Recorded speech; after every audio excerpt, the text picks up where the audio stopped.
ರಾಜ್ಯ ಕಾಂಗ್ರೆಸ್ ಸರ್ಕಾರಕ್ಕೆ ಗವರ್ನರ್ ಥಾವರ್ಚಂದ್ ಗೆಹ್ಲೋಟ್ ಬೆನ್ನು ಬಿದ್ದು ಕಾಡ್ತಾ ಇದ್ದಾರಾ? ಅನಗತ್ಯ ಮತ್ತು ತೀರಾ ಕ್ಷುಲ್ಲಕ ಅಂತ ಅನಿಸುವ ವಿಚಾರದಲ್ಲಿ ಅವರು ವರದಿ ಕೇಳ್ತಿದ್ದಾರೆ ಅಂತ ಹೇಳಲಾಗ್ತಾ ಇದ್ದು, ಇದರ ಹಿಂದಿನ ಗವರ್ನರ್ ಉದ್ದೇಶ ಏನು? ದಿನ ಬೆಳಗಾದ ಸರ್ಕಾರಕ್ಕೆ ಪತ್ರ ಬರೆದಿರುವ ರಾಜ್ಯಪಾಲರ ನಡೆ ಸಂವಿಧಾನ ವಿರೋಧಿನ?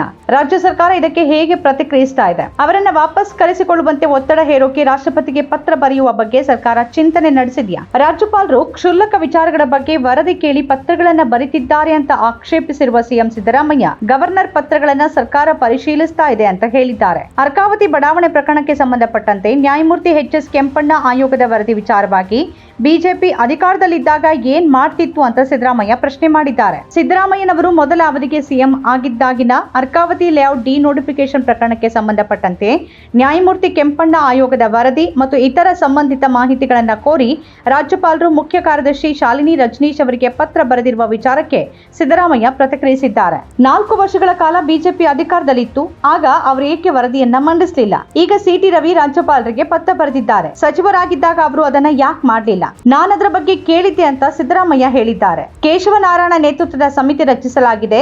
ಎಲ್ಲ ವಿಷಯಗಳನ್ನ ಪರಿಶೀಲಿಸಬೇಕಾಗಿದೆ.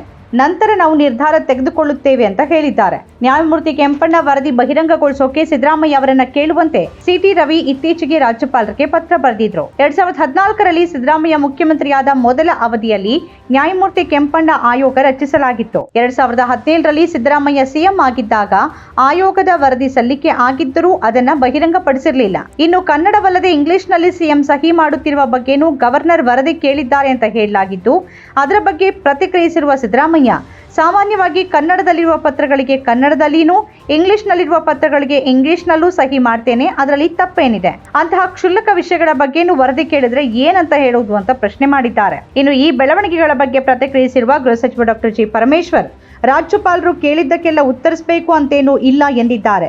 ಯಾವುದಕ್ಕೆ ಉತ್ತರ ಕೊಡಬೇಕೋ ಅದಕ್ಕೆ ಖಂಡಿತ ಕೊಡ್ತೀವಿ, ಎಲ್ಲದಕ್ಕೂ ಉತ್ತರಿಸುವ ಅನಿವಾರ್ಯತೆ ಇರೋದಿಲ್ಲ ಅಂತ ಅವರು ಹೇಳಿದ್ದಾರೆ. ರಾಜ್ಯಪಾಲರು ಸರ್ಕಾರದ ದಿನನಿತ್ಯದ ಆಡಳಿತದ ಬಗ್ಗೆ ಮಾಹಿತಿ ಕೇಳೋದನ್ನಾಗಲಿ ಅಥವಾ ಮಧ್ಯ ಪ್ರವೇಶ ಮಾಡೋದನ್ನಾಗಲಿ ಇದೇ ಮೊದಲ ಬಾರಿಗೆ ನೋಡ್ತಾ ಇದ್ದೀನಿ.